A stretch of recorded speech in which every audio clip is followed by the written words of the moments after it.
സംസ്ഥാനത്ത് വൈദ്യുതി നിരക്ക് വർധനയിൽ പ്രഖ്യാപനം ഇന്നുണ്ടാകും. യൂണിറ്റിന് 10 പൈസ മുതൽ 20 പൈസ വരെ കൂടാനാണ് സാധ്യത. പ്രതിമാസം 50 യൂണിറ്റ് വരെ വൈദ്യുതി ഉപയോഗിക്കുന്നവരെ നിരക്ക് വർധനയിൽ നിന്ന് ഒഴിവാക്കുമെന്നും സൂചനയുണ്ട്.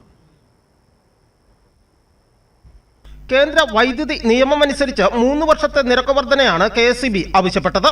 അടുത്ത വർഷം 20 പൈസയും 2026-27 സാമ്പത്തിക വർഷം 2 പൈസയും കൂട്ടണമെന്നാണ് നിർദ്ദേശം.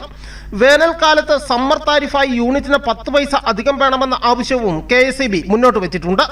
കൂടുതൽ വിഭാഗങ്ങൾക്ക് വൈദ്യുതി നിരക്കിൽ സൗജന്യം അനുവദിക്കുന്നതും പരിഗണനയിലുണ്ട്. വൈദ്യുതി നിരക്ക് വർധനയ്ക്ക് മുന്നോടിയായി വൈദ്യുതി റെഗുലേറ്ററി കമ്മീഷൻ ഇന്നലെ വൈകിട്ട് മുഖ്യമന്ത്രി പിണറായി വിജയനുമായി കൂടിക്കാഴ്ച നടത്തിയിരുന്നു.